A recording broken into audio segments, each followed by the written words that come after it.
Edward. Anong mensahe ni Edward in German?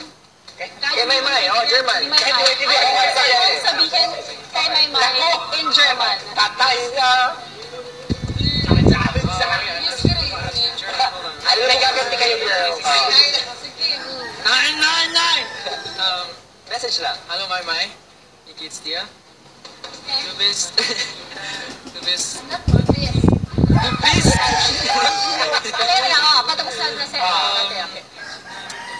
Crazy. Ja, das kann man auf Deutsch sagen. Deine Nase ist klein. Sehr klein. Dein Kopf ist auch klein.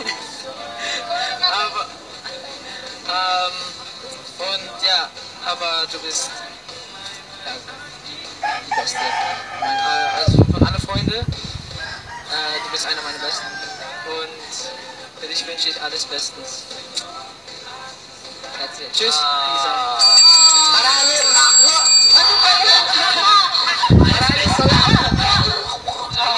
Inside your throat if you speak German.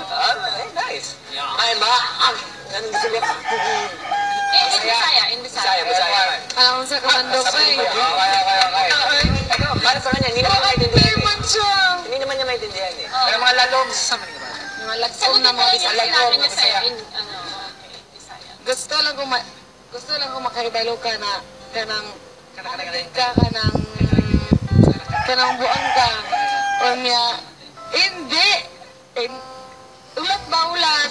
Buang in a good way ba? Kay dili lang ako imuhang na napalipay pati ang dagang tao na napalipay sa imong kabuang.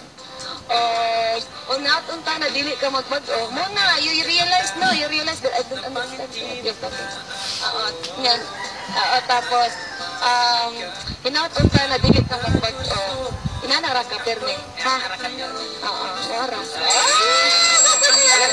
Medyo naintindihan mo. Wala ako naintindihan. Pero, dito sa loob ng aking bahay, pwede kayong magbiruan, magtawanan, mag-asaran. Tulad nitong ipapakita ko sa inyo. Manood kayo. Yes, kuya. Wala sa mga timay, sa'yo mo lang. Buang. no filter pa yun. Kwabi no filter pa. Kwapa ba yun? Hashtag all my mind. 50%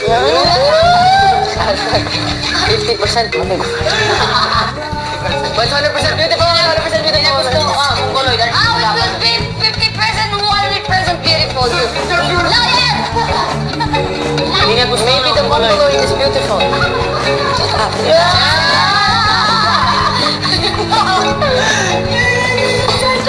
You're waiting for the movie. Baliw na baliw.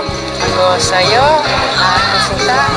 My aking princess. Ay, ganun si Mongoloid. Prinsesa. Ano? Ipinakita ko sa inyo ang video niyan dahil sa isang mahalagang paalala. May mga tao, may mga manonood, minsan iba ang pagtanggap or pagkakaintindi sa mga biro nung kayo ay nasa loob ng bahay ko pa.